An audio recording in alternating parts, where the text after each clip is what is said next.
And then both of them together in unison, they both go, calm, calm, calm. You're always so calm. It makes me so mad that you're so calm. So now they're trying like reverse psychology on me, right? So then I say, it seems to me that you want to tell me something about calmness. And I want to know what that is. But we need to choose to be calm first. Then we can talk about it. And then finally they just went, okay.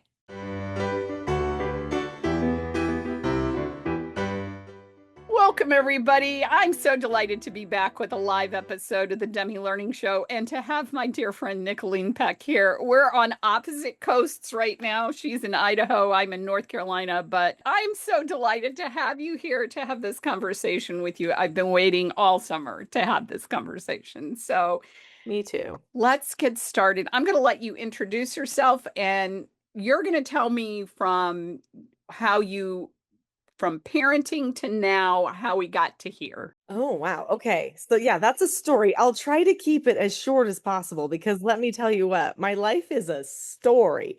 Anyway, and sometimes I wonder how I'm living the life that I'm actually living. And by the way, Gretchen, you're just one of my happy people. I just love being with you. So, I'm so appreciative of the invitation to be here with you today.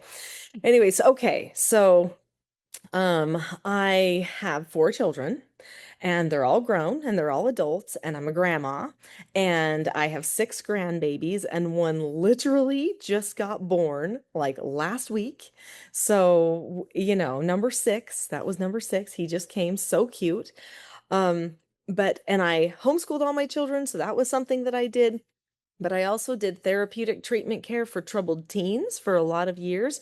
So when I was a young mom, I worked and worked to try to just get at home more. I was a career woman, and I was like, I don't actually want to, I wanted to get away from that, right? And I was kind of more the breadwinner and than my husband. And I was like, I mean, he was, but it was like my money was helpful, right? But I was like, no, I actually want to go home and be with the babes. And because I know that's going to be so short term, and I just want to be part of that. And so I worked and worked to do that. And then no sooner do I get home, we build a new house, and my husband declares to me that he is going to go back to school, and he had been laid off from his work, and he's going to go back to school and he's going to switch careers. And I'm like, and so at that point, I was like, well, I guess we're going to do something else, but I still wanted to stay at home. So I did therapeutic treatment care for troubled teens at that time. I had been a counselor at a funeral home before I came home. And so we decided to take troubled teens in. And so they I were all can't imagine making that decision, though, Nicholeen. What in your heart said, oh, yeah, I could do that? Well, here's the thing. At the funeral home, I happened to go in one night, and I wasn't really working there much anymore. I still had a key to go pick up some paychecks, and occasionally I would go into a funeral or something if someone requested me to come in, but it was like I wasn't usually there. And so I happened to go in one night, and there was this group of women that were sitting in there talking. They were at a viewing that night, but they were over on the wrong side of the building, and I was anyway, and I happened to listen to them talking, and I had been praying about what to do. So I'm a prayerful person. I'd been praying like, Lord, what do I do? Because my husband's now changing, and what are we going to do? I don't want to have to go back to work right now. And and I heard them talking about this place that they were doing foster care with. And all of a sudden, it was like a lightning bolt. There's your answer. That's what you are supposed to do. And it felt so good. I was like, I go home and I'm like, hun, how about this? How about we take in troubled teens? He's like, huh, okay. And so we Now, how talked many about it. children did you have did you have four children I at did home not then? have four at the time. No, in fact, we only had two at the time. Okay.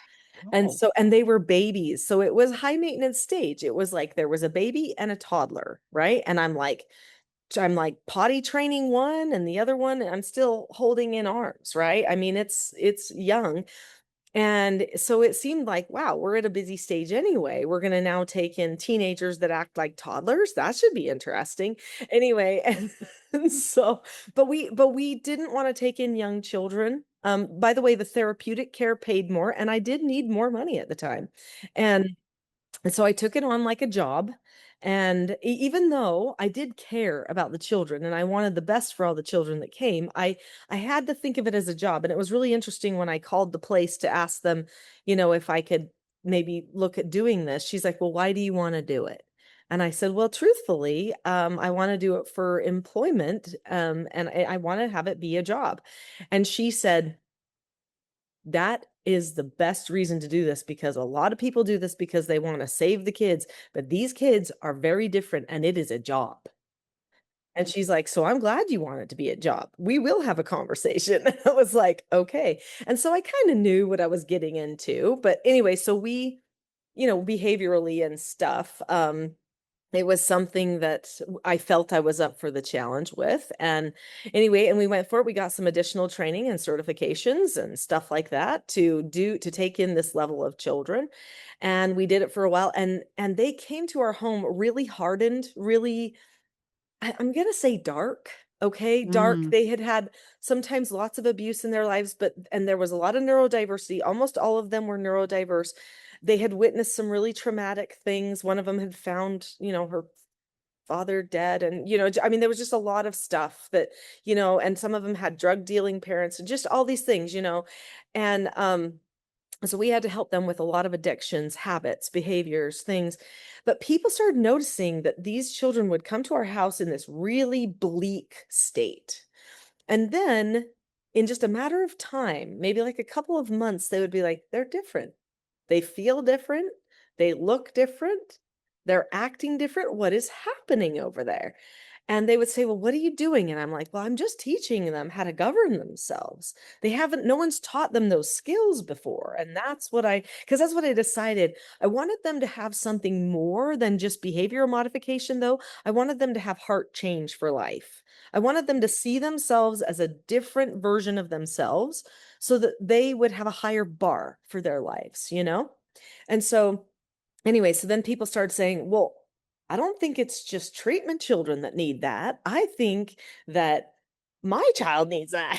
I think I need that." And so then people started asking me to come to their churches and their support groups and their PTA groups and stuff like that. And so I ended up speaking, and I thought it would be super short-lived. And then the BBC, out of the blue, contacted my family and asked us to be on a program called The World's Strictest Parents.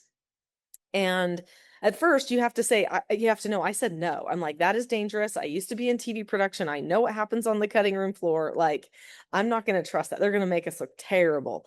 And but then we started feeling really strongly, and I like prayed about it that we were supposed to do it. I was like, "Oh dear, here we go."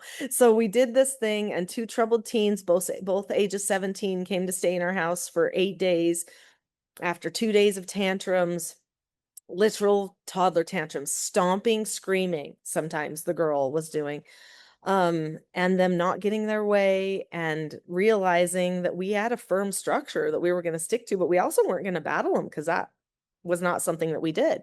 We weren't aggressive, we weren't battle-minded, but we also weren't permissive softies, and so they had to toe the line, and they realized, "I just have to take responsibility for myself and get calm." And actually, the whole time when they would have these fits, I would always say to them, "It seems to me that you wanna tell me something, and I wanna know what that is, but we need to choose to be calm first, then we can talk about it." And there was a point where they actually got so mad about me saying calm because 'cause they're used to power struggling, and I wouldn't power struggle with them. This was after they'd run away 5 times. They came back because there's nowhere to go. Anyway, and they came back and they were like, "Okay, we're ready to be calm." They knew that was the gauge. Like, "Okay, I have to be calm or she's not gonna talk to me about all these things that are bugging me." And, and so they said, "I'm ready to be calm." I said, "Okay."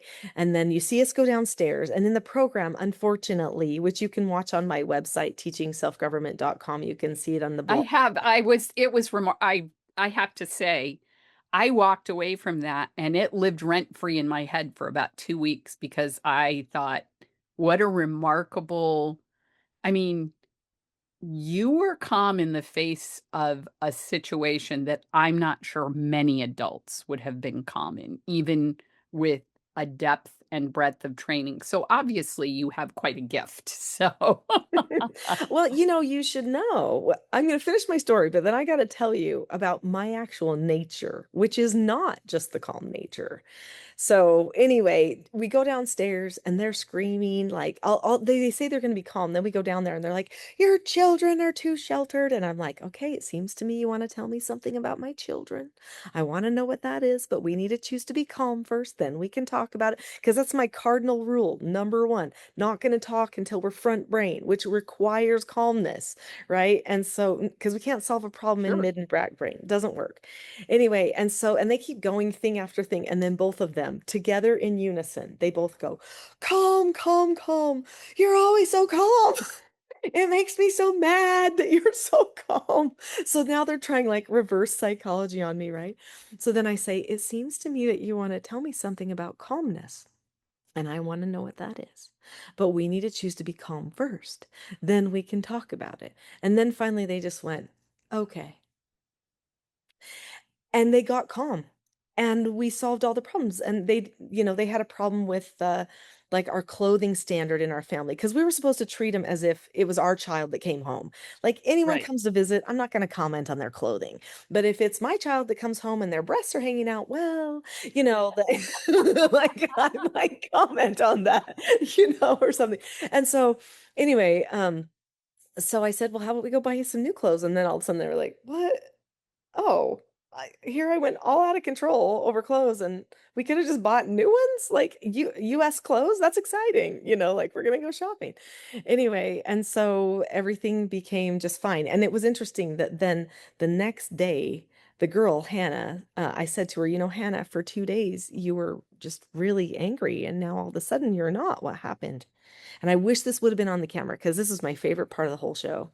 And she said, "Well, Nicholeen, at my house, if I yell, I get my way, or at least somebody yells back. But here, you guys were just so calm. It didn't work. So we just chose to be calm too." That is so profound. That is like, that is high level understanding right there. She evaluated herself. If I yell at my house, I get my way. Or someone yells back, which means when you yell back, they get something out of it. That's huge. You That's just huge. described how I was raised. Yeah, well, The the power person who spoke struggle. the loudest won the argument. So, Well, and yeah. I think parents think they have to engage in a power struggle. Either they're going to be permissive or they're going to just have to embrace those power struggles, and they're going to have to engage, and it's going to wear them out, and they're going to be drained and everything else. But I actually figured out how to not be drained, not engage, and still be firm. And that's what people often are coming to me, my books and classes and trainings and stuff for, because they're like, "Nuh-uh, that is not possible." And then and there was this and there If was I this didn't know you well, I would still be in the realm of nuh-uh, not possible. Anyway, well, there's this beautiful moment in the show, and I'm sure you saw it, where they're interviewing my son. I didn't even know they were interviewing him. And he's like, "Well, what they're just trying to do is push my mom's buttons, but what they don't understand is she doesn't have buttons." I know, I've tried. And when I saw that, I was like, "Quinn," I'm like, "When did you try to push my buttons?" And he's like, "Mom, I have." He's like, "There's nothing that makes it so that you'll fight me." Okay. And that's because I have mentally planned I'm not doing that. And that's not the way, it's not required. I've told myself it's not required to do that. I think the reason that people get to that place is because they get to a panic spot inside their head. Usually they're in mid brain, maybe even back Sure. brain, and they're panicking and they think it's all I know to do right now. It's all that's required. They don't have a plan. They're not prepared for how to manage their own thoughts, but they also don't have something to present to the child so that the child actually has something to hold on to bring them back to where they need to be. And that was something I had to develop for myself when I was taking in these really, really difficult teens because I needed to have them know that home, this place where they were getting trained, was always going to be a safe place, and that it was going to be a place of training, not a place of fighting. So there is a difference when you take a stand against a child and you power struggle against them. The training component can get lost in the emotion. You might be trying to tell them something that they really need to know, and maybe even by fear they'll comply. But did they get trained? Training requires a change of heart, and self-government, what I teach, requires a change of heart. So, anyway, yeah, I mean that I mean, and since then, and then people started asking me to speak at the UN, then they asked me to head an international women's organization that has consultative status at the UN. So I do that. I've done a lot of family policy, as you know, Gretchen. That's been a big thing in my life. And now I am also in the state legislature where I live because people asked me if I would do that. And you know what I've noticed is there's a lot of people in politics and in the legislature that are out of control, Gretchen. They're out of control. I'm like, where's our diplomacy, people? Like, let's use because using your self-government, being able to maintain calm and get to understanding and good communication, that was the hallmark of a great leader not too long ago. Okay, that was the hallmark. And that was called diplomacy. And it was something that very high level people would master. And really, it's called self-government. It's called mastering you. And we see that in the lives of great people. Ben Franklin, for instance, wrote all about it as he made his list of, his 13 things that were wrong with him. And what were all of them doing at that time? They were doing something called the pursuit of happiness. And this pursuit of happiness, even Dr. John Witherspoon, who was the preacher that went around the colonies, basically got them all into this idea that they could master themselves, and with God's help, of course, but that they could do this pursuit of happiness. Then when it was written in the Declaration, everyone was like, yeah, we can do this. They wouldn't have had the bravery if it wouldn't have been the thing of the time to try to govern all of your vices. Sure. It's it's fascinating to me because you see, and I think this has been accelerated or maybe exacerbated with the COVID lockdown. It was as though people lost their ability to um, uh, keep their inner thoughts inner and their outer thoughts outer. I just had a conversation yesterday with a good friend who was at a meeting where there was a gentleman who was really upset and very loud and very abrasive and confrontational to people in the meeting, and she said he didn't get what he wanted because he started from the point of confrontation. And by the same token, those 2 teens in that episode that I loved so dearly, I was just fascinated. They didn't get what they wanted because they started from the point of confrontation. Right. And I'm fascinated, Nicholeen. Somebody had to teach this to you. That was calm part of your childhood journey to adulthood? It wasn't in my household because I wish I for a could lot of say, reasons, but yeah, I wish I could say yes. So my dad actually was a communications professor, teacher, I mean, a debate coach. Like he knew how to really disagree well with people and whatever. But he also was like, I'm the boss in this family, right? So he also could come in pretty heavy. And my mother had, depression and was very emotional. And so there was a lot of emotions flying. And quite frankly, as a really strong-willed young person, I'm pretty sure they were just praying their guts out that I was going to turn out okay. Um, you know, I probably gave them all their gray hairs, but I was really strong-willed and I saw all the weaknesses. And sometimes we get little gifts, right? At that are to make us who we are, who we're supposed to be. And sure. I saw all their little weaknesses and I could just expose them just, so easily. And so I think I was the bane of their existence for quite some time. And there was a point where I know they couldn't trust me, or they felt they couldn't trust me, even though I wasn't one of the bad kids at school. I was actually one of the good ones. And I was living my faith and my morals and just everything. I was really good. Um, but I think because I was so disrespectful and pointed at them about I mean, you might call it precocious, like, why are you doing that to me? Like, like that kind of a thing, like very analytical, and it was just driving them crazy that they kind of put me on lockdown for a while. And so there were three experiences, and I'll tell them really fast because I know we want to talk about what parents can do. But one experience was they weren't letting me go places. One day, by a miracle, I ended up over at a friend's house.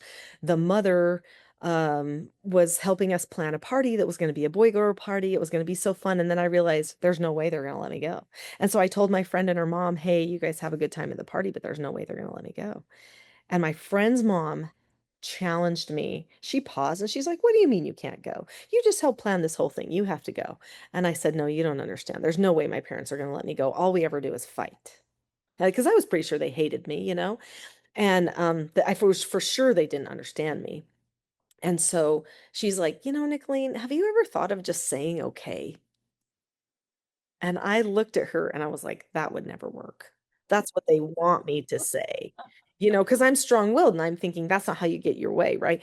And so she's like, "No, you know what? We'll postpone the party. You go home, and for 2 weeks, every time they tell you to do something or not to do something, say okay and be okay." And I did that. I put it to the test. And then there was this, and my parents were like shocked, like, what's going on? And then there was this point where my mom told me I needed to clean my room, which had been months and months of just power struggle, right? And I just said, Hmm. okay. And I started doing it.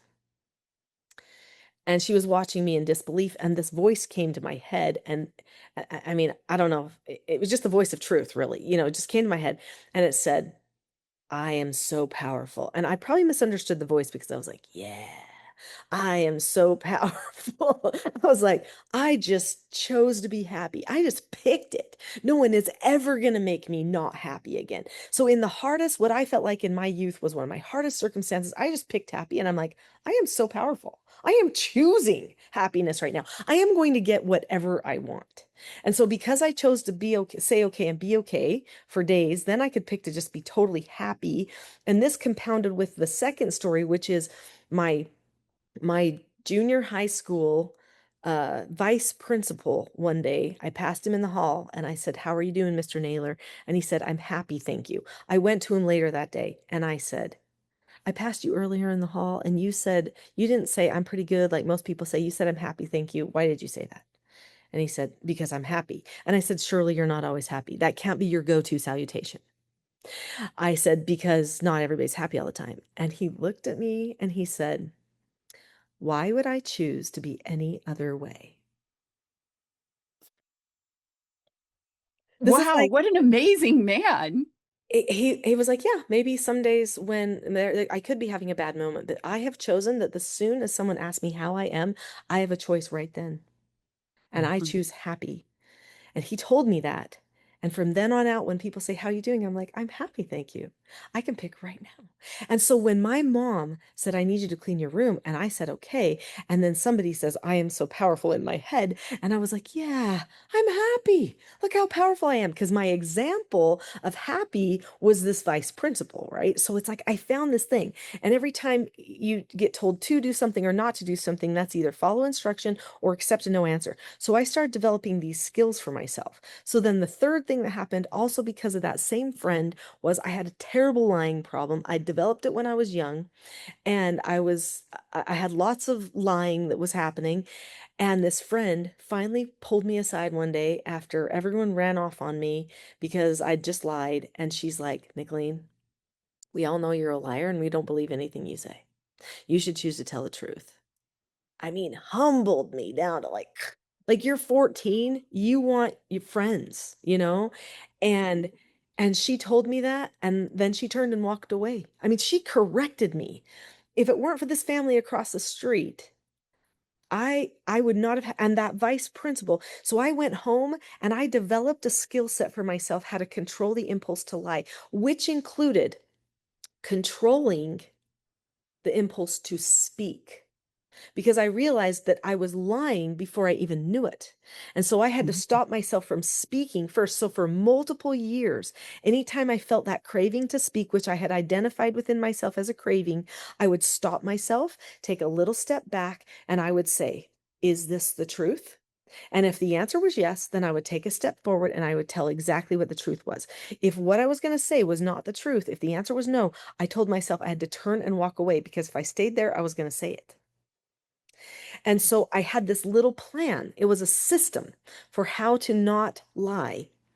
And I started sometimes getting bad grades on things because I was choosing to tell the truth instead of going out to the locker and hurrying writing my assignment.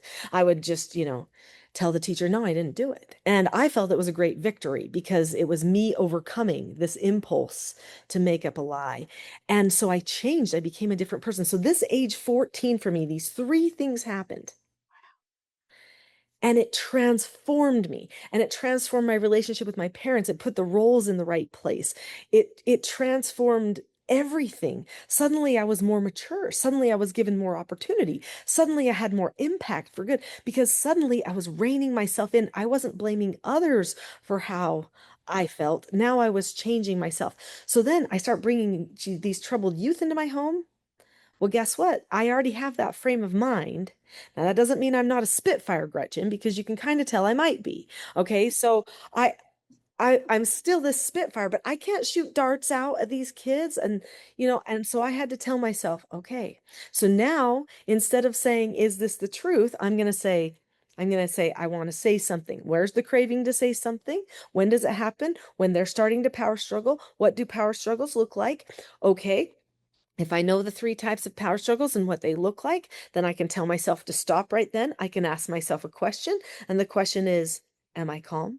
And I've determined what calmness feels like and looks like for me, and what it sounds like and what it doesn't. And since I've pre-taught myself those things, then if the answer is yes, I take a little step forward and I have my interaction. I follow through with the plan. I know what to say. I know how to handle no matter what happens.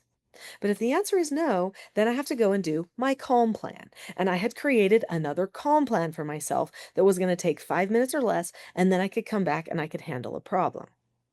So until you are ready to always engage calmly, you have to have the backup plan to get yourself there. So I had two plans, and I had a moment of evaluation that I created as a habit for myself. And that's how I trained Nicholeen Peck to be calm. Fascinating. Absolutely fascinating. And boy, don't you wish you could export this in so many different avenues Yeah. and so many places. You know, Yeah. I Like just online, could we just have everyone on social media understand? yeah, it's so Beautiful. funny. I just had a conversation with one of my adult children in the last week, and it was a tense situation, not of his own making. And I said, you don't have to attend every fight you're invited to. And Mm. he said, yeah, yeah, that's true. And so he was like, he could, in that moment, you can see him go, "Bink. Oh, Yeah, because you get caught. You get yes, stuck. yes. Like if you go to your midbrain, you start doing that reactive brain stuff and you get wrapped up in the power struggle, you feel like I have to finish this. But you don't recognize that you could finish it by just going front brain and asking yourself a question like, is this actually productive? Oh, Right. the answer is no. Finished. I'm Yeah. done. Mhm. You don't have to wear yourself out emotionally. You don't have to go through the firing of all those chemicals. You don't have to release the adrenaline and the cortisol and all that kind of stuff to get yourself to what I call in my book, The Power of Calm, I call it the reactive calm. It's like you can get to calm if you go through all of that. You can go midbrain, back brain, completely lose control, and you can get to calm at the end because your brain chemicals cannot sustain it for that long. So you'll get there. but you'll feel like you have to, that you're entitled to go through all of that venting every time to get to calm, which is basically called bondage, Gretchen. That is bondage. If you have to do that to yourself every time to be understood or get calm, you need a new skill. And so the other choice is the chosen pathway to calm. You create a plan for yourself, you recognize the power of your choices, and you can get there. So, Gretchen, you know what a lot of people don't understand in our world right now? So, they read the book by Dr. Daniel Goleman called Emotional Intelligence. You know the book? Yes, Okay. So, very people familiar. people read that book and they thought that what it meant was that you should dump out all your emotions all the time. That is not what his research showed. That's not, that was an assumption that people came to. It was a very entitled conclusion to that book, and emotionally entitled, because he talked about awareness and being aware of your emotions. People assumed that awareness means you have to vomit them on everyone else in order to be emotionally intelligent. This is not true. There was a part in the book where he said, this is how an emotion happens. First, you have a feeling. Mhm. So I might feel cold. Let's pretend we're cold this time of year. I might feel cold, okay? And then, second, I have a thought. There's a microsecond where I get this little opportunity to have a thought. And the thought might be, um, who turned the who turned the AC up? Why are they always torturing me like this? That might be like, or just even simply, this is torture. I can't handle it. Okay, that's my micro thought. So then after that comes the emotion. So that is a non-productive thought. If I have a non-productive thought of I'm being tortured, what is my emotion going to be? Frustration, anger, pointing blame at somebody else. I'm going to be like, Gretchen, how come you keep touching that thing? I know you touched it. It's, or whatever. Like I'm going to be somehow, frustrated at you. And now I'm going to say things that I probably shouldn't be saying because they might not even be true. And once you feel me saying something that's not true because it's rooted in my emotion, you're going to get combative. And now you're going to dump your emotions out at me. And boom, there you have it. There we find ourselves all the time. But what if I changed my thought? What if I felt cold and I went, oh, I'm cold right now, which is what he said that we should do, is identify our feelings. Okay. Oh, I'm cold right now. What could I do to change the temperature for myself so that I'm more comfortable? Could I check the thermostat? Could I get a blanket? Could I go out into the sunshine? I've got options. Which one do I pick? Now, there's a whole prefrontal cortex training exercise that I teach children. It's called a SOTAS exercise that would help them think in those terms of what are my options? What are the advantages and disadvantages to these options? What do I pick? And here's why. And so just training your brain to think differently through your problems makes all the difference. And really what we're suffering from in our society right now is not a lack of empathy and understanding, which is what everyone thinks that we're suffering from. We are suffering from a lack of the ability to solve problems. That is what we are suffering from because we have overindulged the mid and back brain. We have given them the driving mechanism for the brain instead of pointed things back toward front brain.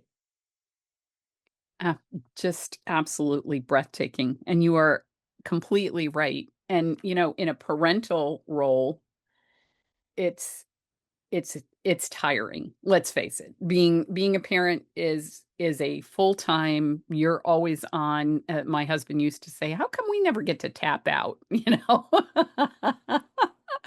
And I think you have given in that explanation parental tools that maybe some parents lack in being able to go, no, wait. First of all, I don't need to assign blame. I just need to figure out an action for myself.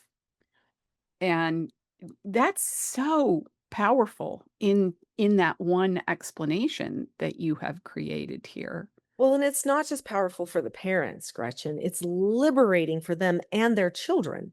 Because if you teach your child just a simple thing, You teach them, okay, in our front brain, when we're front brain, that's you don't even have to tell them the name that it's prefrontal cortex, okay? You can just say in our front brain, that's when we can think clear and when we're calm. That's when we're the happiest, when we're in our front brain, when we're playing and building. That's all front brain. We want to stay in front brain when we talk to people and when we solve our problems. But sometimes we go to midbrain. Now, when we're in front brain, we have 100% ability to think. When we go to midbrain, so that's, we don't have to call it the amygdala, but that's what it is, okay? When we go to our little amygdala part of our brain, we only have 40% ability to think. But we could explain to the little children, that's when we're starting to get worried. We're starting to get afraid. We're starting to think, I can't do it. I don't know how to do it. Someone doesn't understand.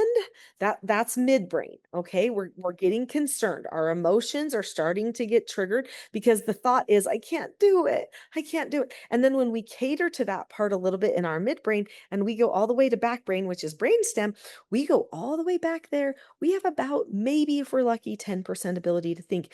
And you can explain to your child, this is the time when you're like, you're stressed and you do stuff and you say stuff and mom says to you after, why did you say that? Or we don't hit. I didn't hit. You did. You don't even remember it because you got all the way back here. And a lot of times the parents think they're lying, but a portion of the time they literally don't remember that they did those things that were so horrible because they got all the way back to fight, flight, freeze, and they're completely dysregulated, right? But even if you just explain those little things to them, you can say to them, hey, I think we're going to midbrain right now. Let's get to front brain. And if you have a plan for how to get them to front brain and that they know the plan for how to get to brain, it changes everything. Now, I'm not at home or I would hold up cute books for you.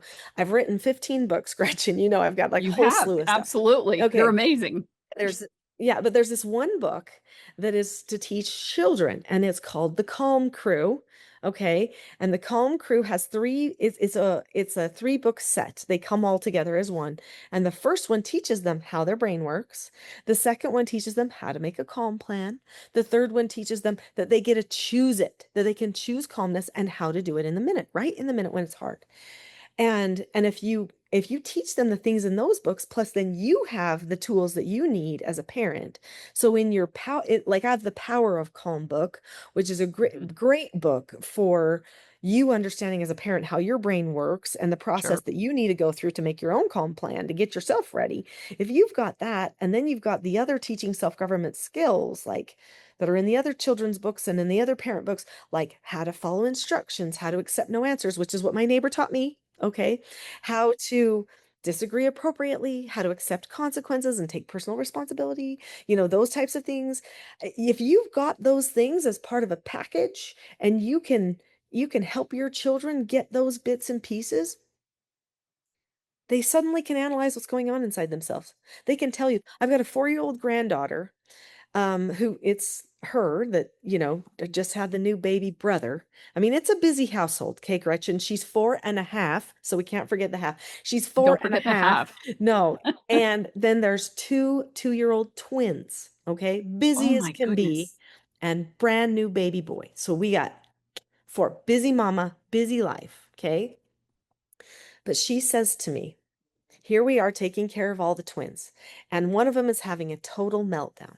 And she looks at me, she calls me Nini, and she goes, Nini, Arbor's in back brain. I'm like, you're right. She is in back brain. And the thing is that my daughter started teaching these little children, these little toddlers are also little, how to take deep breaths starting at about 4 months old. And by the time they couldn't even form a sentence, they're like a year. And I could say, it's okay, Clara. Nini's going to take care of it. And she'd go, okay. And she would just start regulating because she Hmm. believed us, because she knew we would take care of it. And because she had been taught she can take deep breaths, which is the number one thing that signals to your brain that you're okay, that you're safe, that you don't need to be afraid. And she was taught how to do that when she was 4 months old, because her daughter was raised by me and everything was like, hey, let's get calm. How do we get calm? And so she started training her how to do that. And now she disagrees appropriately all the time. She accepts consequences. I'll say, "Oh, Clara, we need to do a correction." And I do a little correction. I tell her she's earned an extra chore. Keep in mind, she's 4.5. Most 4.5-year-olds have a little bit of attitude. She's like, "Okay." And she goes and does it. And they're just like that. They'll just do it, you know? And sure, they have their little toddler moments, and then we need to get back to calm and go through our plan for how we're going to go through calm. But it's all planned out, so nothing's new, so it doesn't increase the anxiety. One of the biggest mistakes that parents make is they start doing new things in the moment when the child cannot regulate.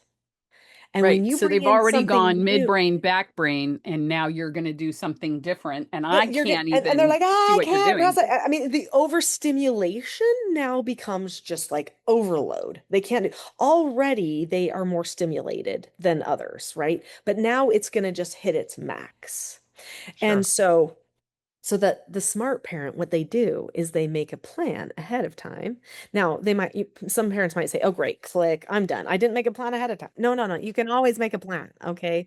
Like, don't worry, you can make a plan. So you just decide, okay, what do we want the family to feel like here? What skills do we need? We learn it. So in all my trainings, I talk about creating a family vision, which so you get the family on board with who you want to be. You understand calmness, you understand the brain, you understand roles, which I have a whole other book for. And then you learn the skills for how you're going to actually talk in those situations. Now, I'm doing this completely no notes, right? Gretchen, you too. We're living the moment, girls. We can like shoot off the cuff. Like, let's just go, right? I could talk for days, as you could tell, literally days, and never stop just teaching because I can go off the cuff. But when it comes to training my children, I chose to rein myself in and not get Good. creative in the minute. I realized the way their brain function works, it's got to be predictable. Every little toddler will teach you it's got to be predictable. But for some reason, we're predictable sometimes with toddlers. We'll do some predictable thing like one, two, 2.5. Like, it's like that's actually a parent trying to be predictable to a toddler. Okay. It's a bad method. Like, drop it. It's a power struggle. But anyway, but people will do that. And because they know the toddler's got to have it the same or they can't respond. But as soon as the child hits like 5, they're like getting all creative about all the consequences. And you're like, what are you doing? What are you doing? Now you're just making the child try to read your brain. And they can't do that. And parents are like, they'll say things like, "Oh, well, we tried that consequence before, so now we're going to try this one." No, what the child just needs is repetition and training. It doesn't matter if you've used an extra chore every time. That doesn't mean it doesn't work if they picked it again. What it means is that their brain still is not on autopilot with that particular behavior. And they need time because that's part of development. And I wish parents understood how we learn a little bit better. I think, you and I work with a lot of homeschoolers, and they're like, "But how do you know if it's going to work? And how do you?" And there's a point where we just have to tell them, "Listen, people learn. They just do. It's just a natural thing because you do it enough times, you learn. Like, you have enough, as a mom, you have enough diaper blowouts, you learn how to put that thing on. So that's going to have way less of Yes. those. Like, it's just the way it goes. Or you burn the dinner enough times, you recognize oh, I get distracted when making dinner. I cannot answer my phone while making dinner because then I burn it. Like, you learn, you Right. know? And the children, they learn the same way. But the part about the parent is we don't want to be patient during their learning process when their prefrontal cortexes are so small. And their prefrontal cortexes have to be small. I know that's an incredible frustration for parents, but if we understand development, like I've been watching my other little granddaughter learn how to walk, okay? Like pushing the thing and they fall down all the time. But their prefrontal cortexes are so small that they don't recognize because I started walking, I turfed it.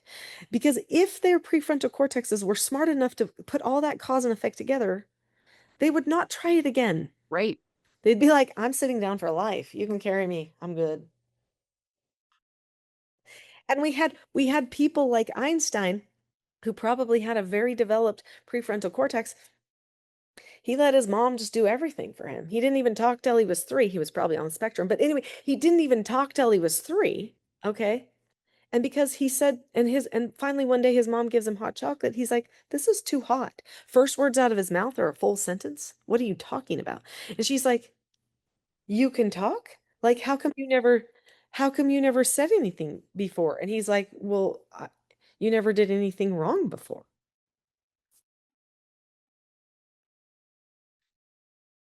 Like, he just was letting her do everything. This is great, mom.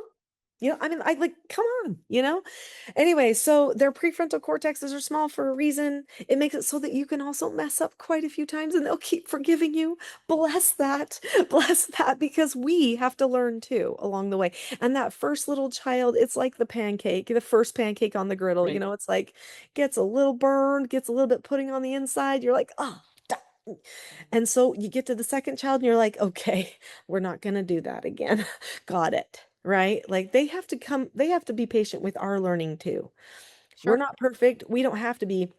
But if we learn the skills and they learn the skills too, a whole bunch of that pain goes away.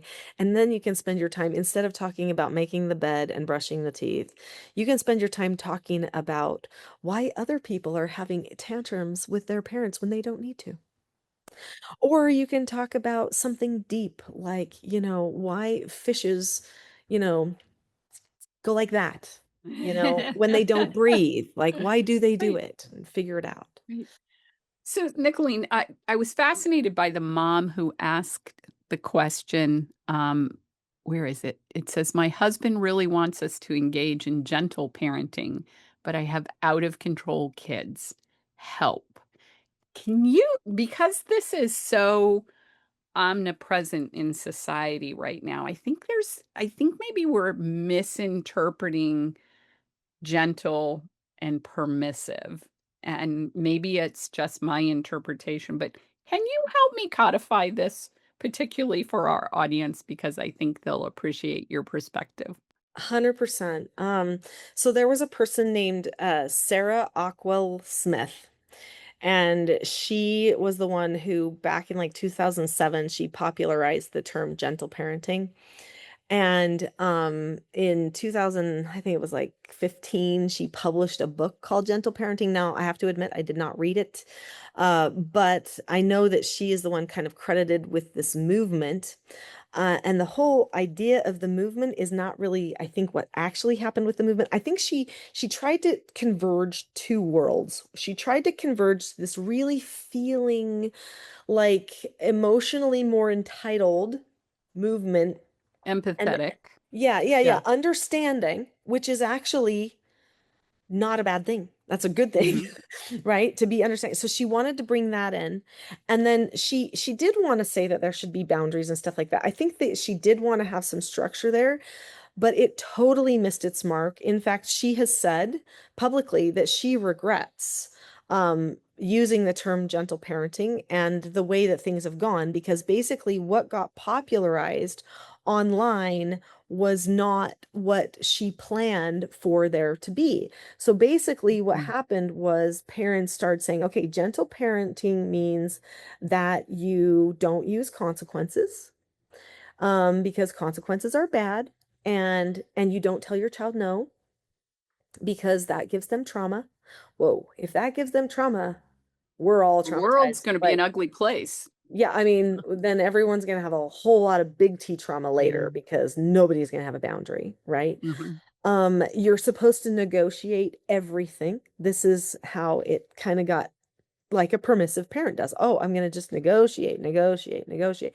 Like the child's going to talk back to you and you're going to talk back to them. You hate me. No, I don't. Because, but yes, you do. Because no, I don't. Because, and you're going to keep going back and forth. They had this fear too. So, and this really has to do a lot with a lot of our millennial parents being coddled when they were children. Okay. So there was a coddling that happened. Now, I am not for hitting, spanking, any of those things. It's not necessary. And there's a lot better things out there. Just go to teachingselfgovernment.com and you'll know. Anyway, but still switching like we did to this coddling approach, this emotional, like, but what are you feeling? And everyone turning into a therapist and having their child vomit stuff that they don't even know what they're trying to get out of them. And it really did turn out to be problematic. Anyway, and so this feelings approach made it so that parents were really, really hypersensitive to upsetting their own children. So if the child cries or if the child whines or if the child's angry, then the parent's like, I'm a failure. Like Mm. that's how they internalize it. And so if they're going to be gentle, that means they now, because that's how they're internalizing feelings because of the way that we've groomed culture, online, it became this, well, if your child doesn't like what you're doing, you must be doing it wrong. And I actually have parents come to me after they learn teaching self-government and they'll say, well, I taught them the skill for accepting a no answer, which by the way is vital. If you don't learn how to accept a no answer, you can't observe any boundaries. You cannot accept any disappointments. You can never lose a game or match and be okay. You can never lose your sock and be okay. You can never get dumped by a boyfriend or girlfriend or be okay. You are completely fragile if you cannot accept a no answer. So avoid saying no to your child as one of the hallmarks of gentle parenting is a big problem. Okay. And because it's a super permissive thing to do. So anyway, But it also is not, portraying the realities of adulthood no, to your you're not, children, you're which is actually, you're handicapping them. exactly. That's what I was going to say. You're actually stunting their maturity Yes. and their development. Yeah. So anyway, parents will come to me, they'll say, I tried to teach my child to accept a no answer, but they don't like it. And I'm like, they don't have to. Like I tell them, they don't have to like it. Your role is teacher. Like that, you're the parent. That's one of your main roles is to be a teacher. Their role is to be a learner. And sometimes they need to learn a boundary. And then they'll be like, oh, I didn't think of that. Because they're really so caught up in the emotions that they're looking for their child to approve of their parenting. And this actually shows you that they've had a detachment in their childhood with their parents, probably because their parents were on devices that they because they'll go to their mothers for wisdom and their fathers for acceptance. If their fathers were on devices and computers and TVs through their whole growing up, they may not have felt that acceptance from them or even gotten all the training from their mothers because they were coddled, so they didn't feel accepted or approved of. And so now they're looking for it from their children. It's a sign of immaturity. Yeah, and so this is what's going on. Anyway, yeah, so they prioritize like happiness over responsibility. They think that you can't be responsible and be happy. It might Mm. accidentally happen to some people, but when you have to accept a consequence or whatever, that's just automatically bad. And we don't want anything bad to happen in the child's life. And so so it sounds like a bed of roses, the gentle parenting approach that's been popularized, but it's actually created a lot of problems. It's created a lot of impulsivity in children. Like, I should just get to do whatever I want. I want to touch the light socket. I want to, whatever. Like, are you going to tell them no about the light socket? Where's the Mm. line? Do you get to ever say no? Or wait, they're crying about it. Does that mean the way I handled telling no was wrong? Is it my fault? Or do you see what I'm saying? It's so psychological. It's like so anyway, so impulsivity is up, which is the power struggles, the really risky behavior. So children are now taking greater risks during adolescence because of gentle parenting. So they're having lower academic achievement. They're not applying themselves. They're Mm. just giving into laziness. There's a lot more behavioral problems. There's poor self-control. All of these things are occurring plus tax, as far as like their bonding and attachment to the family as having problems, all of these things because of the gentle parenting movement. So actually, um, and that is a deep question. I could go into great detail on it. In fact, I've recently, just in this last week or two, on my YouTube channel, released some videos about gentle parenting. So you may want to check out my YouTube channel about that. Great. Okay. Yeah. We'll But definitely include that in the show notes. yeah. So anyway, I guess to answer that really complicated question, I understand the draw and why it sounds like it's going to feel okay. And the parent doesn't want to be the bad guy, but the outcome is bad and people are turning on the movement. The movement is on the way decline. Everybody was like, that was a fake. We've ruined our children. And so Trying something like maybe a teaching self-government approach where you teach them actual skills, like here's how to follow instructions. There's 5 steps to it. You look at the person, keep a calm face, voice, and body, say okay or ask to disagree appropriately, do the task immediately, then check back.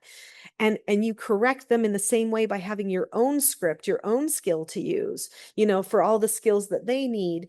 That makes the predictability and an ability to just, and if they understand calmness and how to get themselves there, what's going on in their head, Sure. that changes everything. And so there actually is a solution. I mean, I don't want to like do a commercial, but the solution is the teaching self-government. If you want to be gentle in your parenting and not get into a No, power and struggle. this is part of the reason why I wanted to have you here, because I think this is such, maybe we need to have another conversation that is entirely about the fallacies of gentle parenting, because I'm seeing parents who are wildly frustrated. As a high school swim coach for 3 years, I saw the fruit on this tree, and it's pretty rotten because, you know, you have to have an enormous amount of self-discipline to be a successful swimmer. And it's one of the few sports where you participate as a team, but you also participate as an individual. So you have to balance both those things. And the kids who struggled with that balance were the kids who never heard the word no. And it was Yeah. really difficult for them. I was going to say the thing is it's hard on them. It Yes. hurts them. The parents the whole time are trying to make it so that their child has no hurt. And in the end, you don't teach your child how to deal with hurt. And so now they're going to have a lifetime of hurt and they're going to be the victim forever. And they're just going to spend their time looking for why their problems are somebody else's fault and why they shouldn't have to take responsibility. And that is disabling a person. It's making it so that they'll always be emotionally immature. Yeah. That's It's rough. enormous. Mhm. Enormous. Well, I love the fact that through the auspices of teaching self-government, which now, when did you first start this? Wow. As an actual business, it started in 2008, but people started asking me to teach before I had anything to like sell to anyone, people would just ask me to teach. So I've been teaching it since 1999. Okay. So it's been a long time. I was a very young mom back then, and I felt like, I can't believe people are going to listen to me. These people with gray hair are listening to me. Like, what's the deal? But Yes, that's but no, Nicholeen, if you have good fruit, it doesn't matter. And the yeah. fruit has been so good. That's it. And it's liberating for people. Gretchen, I just got this just like washed over with just tingles all over me. But because when you said that, it really touched me. People come to me all the time, everywhere I am. They come to me at conferences, and we stand there together in our little booths and things. They come to me and they just say, "Can I just hug you?" And I say, "Yeah, let's." They're like, and they just say, "I just had to come here and hug you and tell you thank you. I never knew that my family could be this happy. I never knew that I could stop power struggling with my children like that. I never knew. And you've given me the tools that I need." And then they'll say, "I'm not perfect yet. I'm not," and I'll say, "Nobody's perfect yet." Nobody. It's self-government is a journey, but you have to know what to say. And the thing is, Gretchen, we're all robots. Like we're programmed by our parents, by society, by the media. We're programmed, and there's certain things we've decided to take and put it in our programming, and we say it every time. Every time they do that one thing, we say that one thing. So so sometimes we have to reprogram ourselves. Sometimes we have to say, was that programming actually good? I think I'll get rid of that piece, and maybe it's not serving them well and it's not serving me well. And so it's just a deliberate approach instead of just winging it through and saying, yeah, this parenting stuff is hard. Say, this parenting stuff is hard, so I'm going to plan ahead of time how to handle it and I'm going to hold myself accountable. And here's the golden thing, golden. Once you have your plan, then when you go back into the old habit, which can happen for a while, because we're not perfect, then you stop yourself and say, wait, that wasn't the plan. I'm going to redo that, guys. This is just a behavior. Let's start that again. Okay, now mom's going to use her skill and I'm going to redo it. And when you give yourself the freedom to stop yourself and to redo it, you realize you didn't have to get so emotionally invested in that. That's I just a behavior. I love the fact that you are empowering parents here to make a different choice. And it's restoring relationship. It's deepening relationship. It's you have given parents the tools to restore the order that should have been there in the first place. But because we live in the society we live in, it's easy for that order to get confused.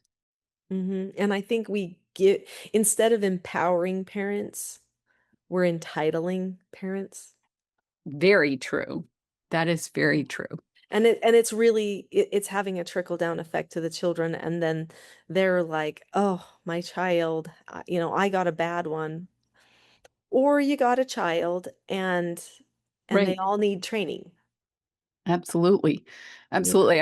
I had to laugh at my youngest son, um, had a situation just a couple, 3 weeks ago, and he is excited to be able to volunteer to do something new with regard to work. At the age of 21, he's about to be put in his own van as a certified electrician, and he's so excited, and there's a couple of guys that work alongside of him that are also the same age, and I had asked him, "Well, how about so and so and so and so? Are they gonna do this?" And he goes, "No, they don't want the responsibility."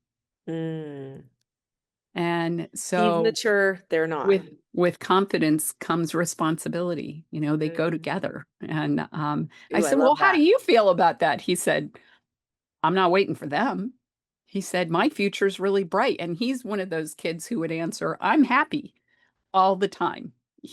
That would be his answer. So, I love it. You need to put that on a meme, Gretchen. That's your next meme. With confidence comes, what did you say? I Uh, w Responsibility. With confidence responsibility. comes, yeah, with confidence comes responsibility. There's your meme Yeah, because everyone wants their children to take responsibility, but we're not actually giving them what they need to develop their confidence. If they can't control themselves, they're not confident. If everything has to happen to them, they're not confident. If they don't know any skills, they're not confident. So you have to give them the responsibility to develop the confidence for them to take responsibility. yeah, really true. I I can't love believe it's already 2 o'clock. This has gone to way too quickly. I could sit here, of course, and listen to you all day. I could talk But to you all day too. It's so fun. in the closing minutes, Nicholeen, what would you say that you want parents to remember? Where do you want them to go from here? Based on our conversation, which to me has been enormously empowering and edifying because you've given parents the tools to be able to take back, I don't want to say control, that's not really the word, but to take back the adulthood of being responsible for their children. Hmm. The role, because we've given it up in our society. What would I say? I would say um, a couple of things. I would say lots, but let's stick to a couple. Okay. You can say Okay. all that you want. All day long. Yeah. No, okay. Number one, don't take things personally. Don't Mm. take behaviors personally. That isn't a person rejecting you. That is a behavior. That's it. It's a behavior that requires teaching. They're a child. Don't take it personally. Number two, I would say that calmness is a choice. It's not something that happens to you, but you don't know what you don't know. Okay. And so find out what you don't know.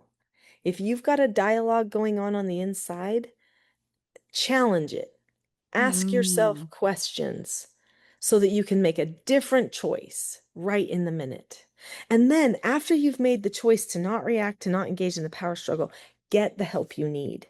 So, my website is teachingselfgovernment.com. There's a lot of help there. Right now, there is something that we have made special for your group. It's called a Calm Family Bundle. Okay.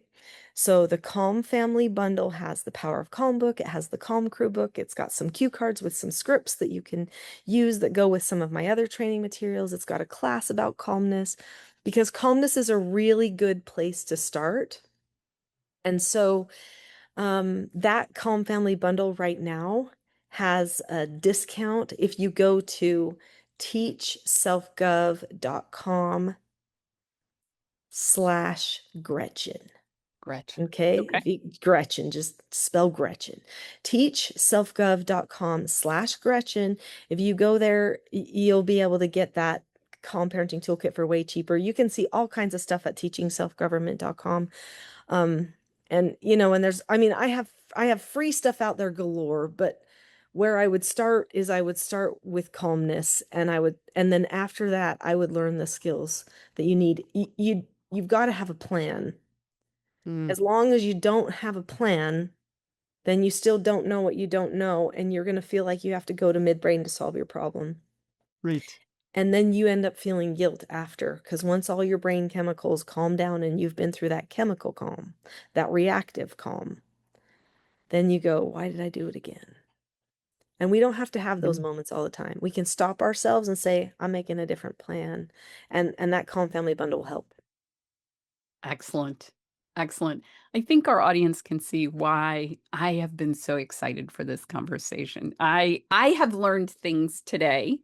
Um, and I know that all of you have learned things as well. Nicholeen just brings such a depth and breadth of wisdom to the table. I'm just so grateful to know her and to have the privilege of getting to spend time with her.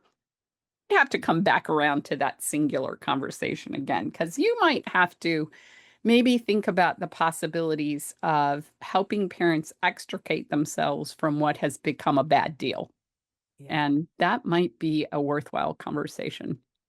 Well, Gretchen, I could talk to you forever. I mean, let's just hang out. Let's just have a regular time that we get to see each other. I mean, we do at conferences, but it's never enough. I know. So, I yeah, know. so we need Well, to. I thank you appreciate so it. much for coming today. Thank you for this time. I'm so grateful that you took time away from a brand new grandbaby that I prayed in so that we had this time today.